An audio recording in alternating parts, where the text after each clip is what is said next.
পার্থ অনেক ধন্যবাদ, অনিল, শ্রমিক, সবাইকে ধন্যবাদ। আপনারা সবাইকে আমার বক্তৃতা শুনতে এসেছেন, এই জন্য আমি কৃতজ্ঞ। সমর সেনকে পার্থ মতো আমিও সাংবাদিক সমর সেনকে চিনতাম।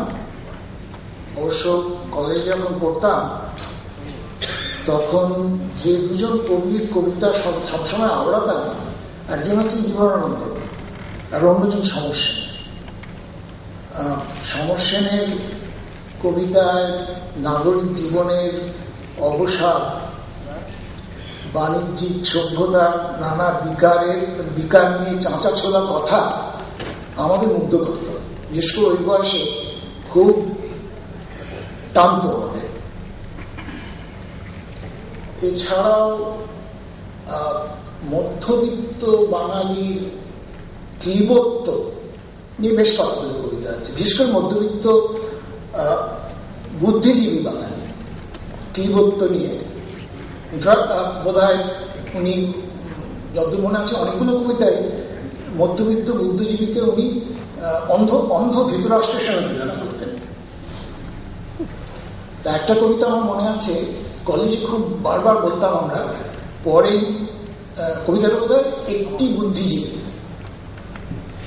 পরে যখন নিজে বুদ্ধিজীবী হলাম, অর্থাৎ বুদ্ধি বেঁচে খাই, তখনও বিশেষ করে মনে করতো। তো সেই কবিতাংশটি থেকে পড়ছি একটু। তাই ঘরে বসে সর্বনাশের সমস্ত ইতিহাস অন্ধ ধৃতরাষ্ট্রের মতো বিচলিত শুনি, আর ব্যর্থ বিলাপের বিকারে বলি, আমাদের মুক্তি নেই, আমাদের জয় আশা নেই। তাই ধ্বংসের ক্ষয় রোগে শিক্ষিত নপুংসক মন সমস্ত ব্যর্থতার মূলে অবিরত খোঁজে অতৃপ্তরতি উর্বশী অভিশাপ।